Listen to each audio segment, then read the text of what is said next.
तो वीडियो शुरू करने से पहले सब्सक्राइब कर दीजिए और साथ ही साथ बेल आइकन को भी दबा दीजिए ताकि आप बेहतरीन एक्सप्लेनेशंस के वीडियोस सबसे पहले देख पाएं।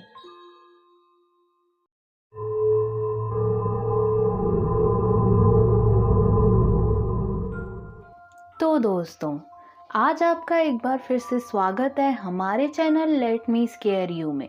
अगर आपने मेरी पिछली हॉरर वीडियो नहीं देखी तो जल्दी से डिस्क्रिप्शन में दी हुई लिंक पर क्लिक करें और वो वीडियो देख लें। और आज की वीडियो एंडिंग तक ज़रूर देखिएगा क्योंकि ये वीडियो थोड़ी सी डिफरेंट है। तो इसी के साथ let me square you.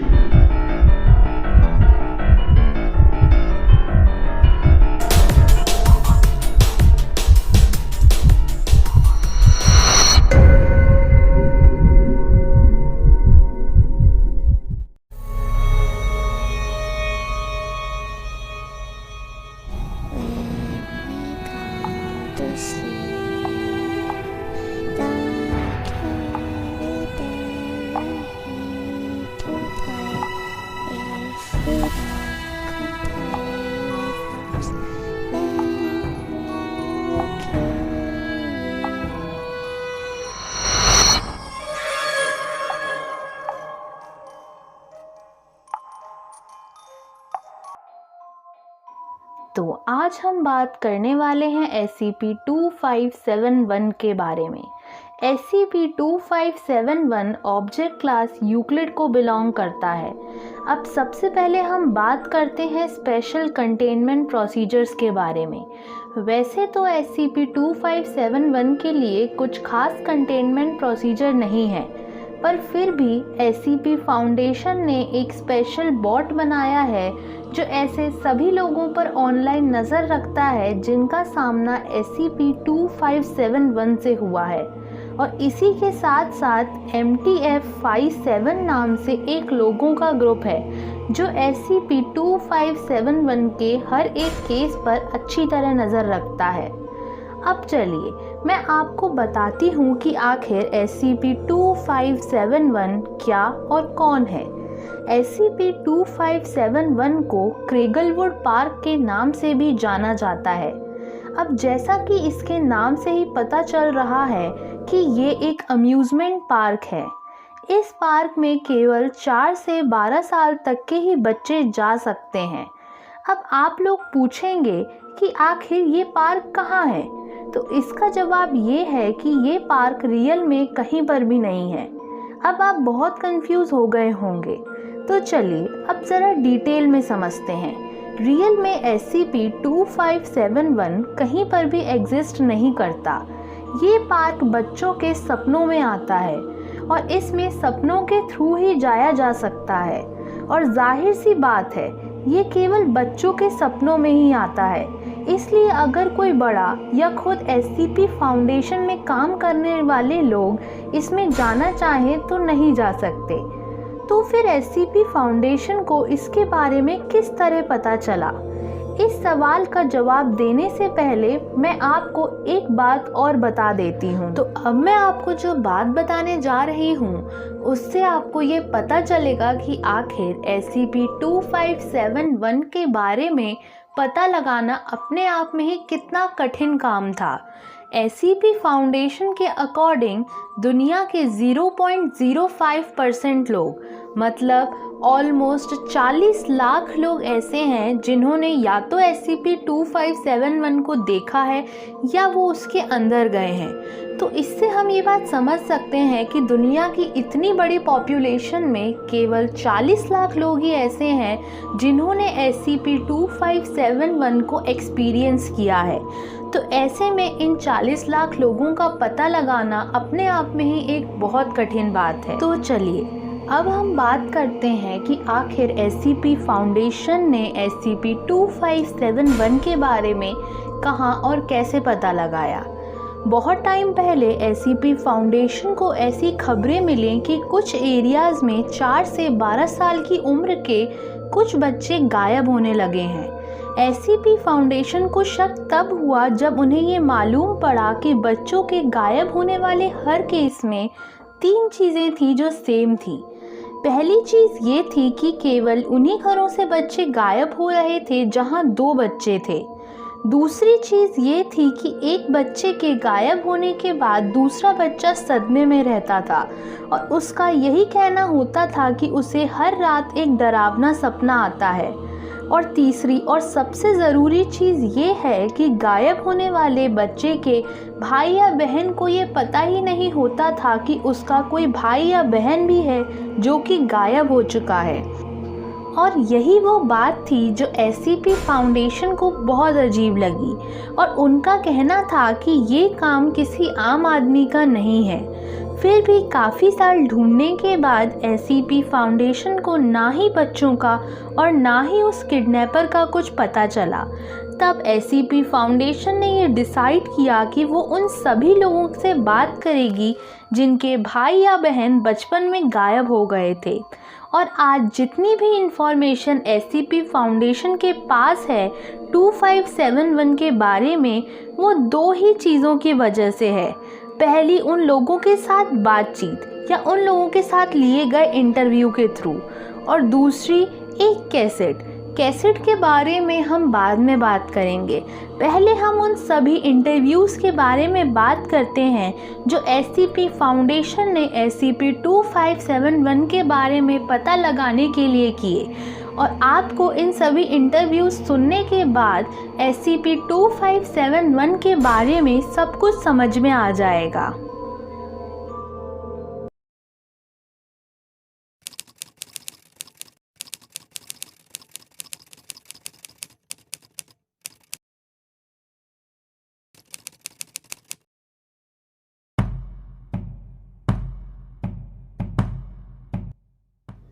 Hello Rupert. Hey doctor. तुम्हें उस क्रिगलवुड पार्क के बारे में क्या याद है? क्या तुमने मुझे इसके बारे में बात करने के लिए बुलाया है?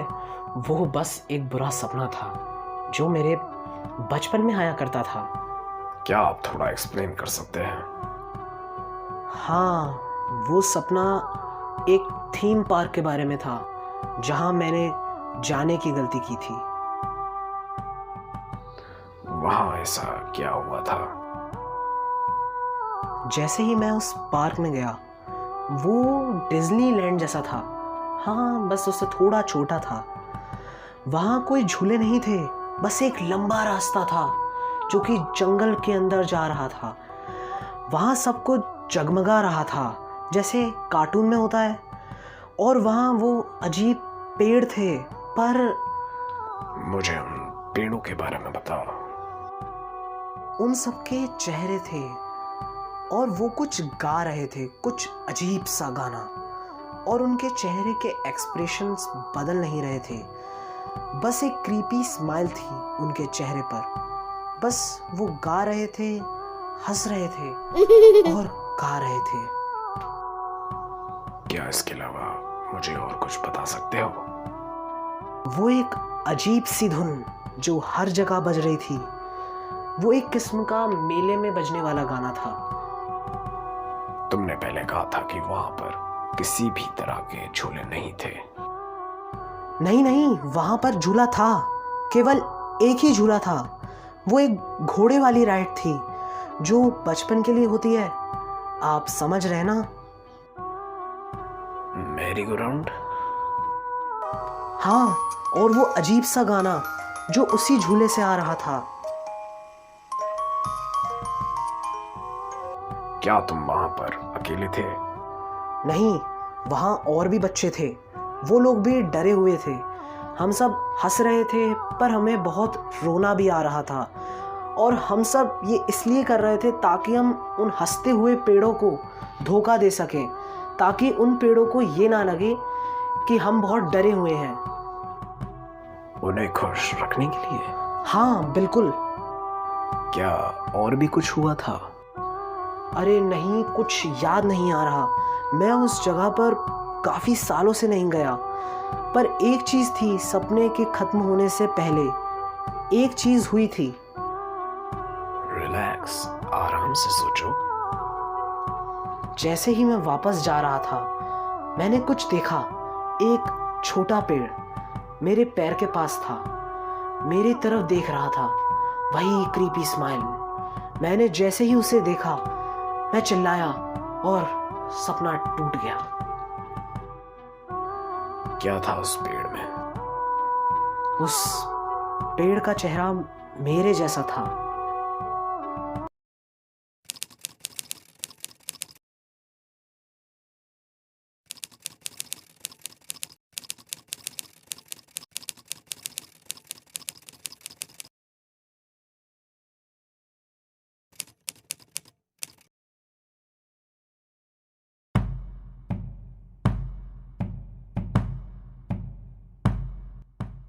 क्या आप कभी उस झूले पर बैठी हैं?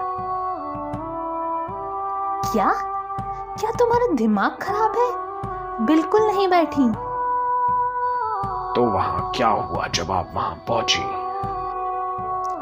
कुछ बच्चे थे मेरे साथ जो उस झूले पर बैठे। कुछ उनमें से हंस रहे थे, कुछ रो रहे थे। कुछ बच्चे एक दूसरे के गले मिल रहे थे। फिर क्या हुआ? वो सब उस झूले पर बैठ गए और फिर मैं वापस आ गई। फिर उन बच्चों के साथ क्या हुआ? मुझे कैसे पता होगा? मतलब तुम उन्हें वहीं छोड़ गई? हाँ, मैंने छोड़ दिया उन्हें वहां। तुम्हें क्या लगता है मुझे वहां रुकना चाहिए था? अगर मैं वहां रुकती तो पता नहीं क्या होता। मैं आपको इसका जिम्मेदार नहीं कह रहा हूं। आप तो एक बच्ची थी उस वक्त। जी हाँ, मैं एक बच्ची थी और इसी वजह से मैं वहां फंसी। मैं तो इसके बारे में बात भी नहीं करना चाहती हूँ। आज भी उसके बारे में सोचकर एक अजीब सा डर लगता है। मुझे माफ कर दो। आपको माफी मांगने की जरूरत नहीं है मिसेस ईयरलिंग। मैं जानता हूं कि ये एक बहुत बड़ा सदमा है आपके लिए। मुझे तो कुछ समझ में नहीं आ रहा है। मुझे लगता भी नहीं है कि आप ये समझ पाएंगी।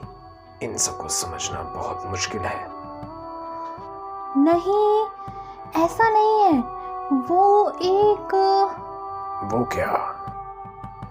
वो उनमें से एक बच्चा जो उस झूले पर चढ़ा। हाँ, वो बच्चे के बारे में बताइए। उसने मुझे गले लगाया और फिर वो झूले पर चढ़ गया, पर मैं उसको नहीं जानती हूँ।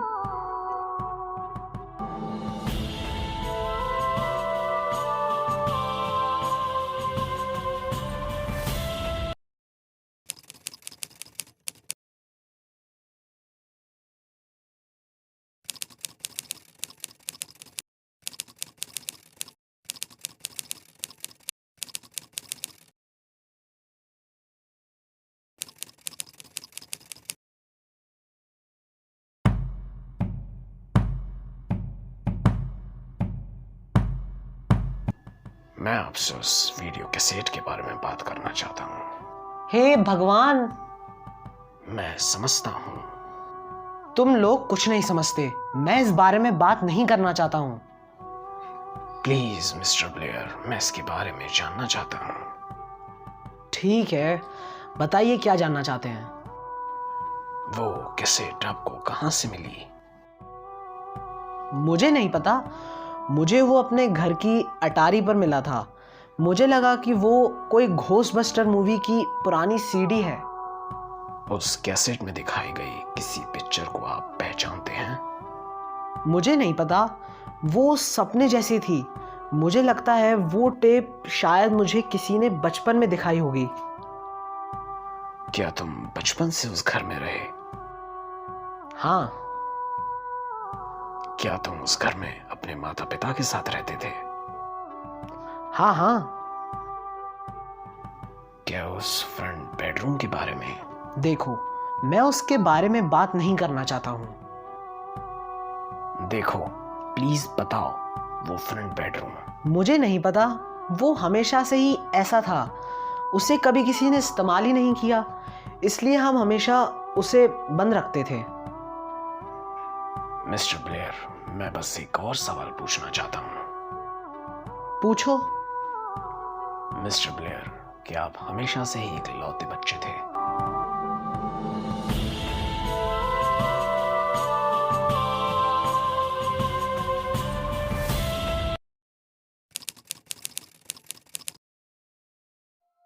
तो अब आप शायद SCP-2571 के बारे में कुछ चीज़ें समझ गए होंगे, पर फिर भी मैं आपको इन इंटरव्यूज़ के बेसिस पर SCP-2571 के बारे में बता देती हूँ।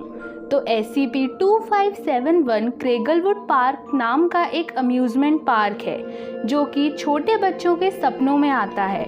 ये ऐसे घरों के बच्चों को अपना शिकार बनाता है जहाँ 2 बच्चे होते हैं। जैसा कि हमको रूपर्ट के इंटरव्यू से पता चलता है कि वो भी SCP-2571 के अंदर फंस गए थे।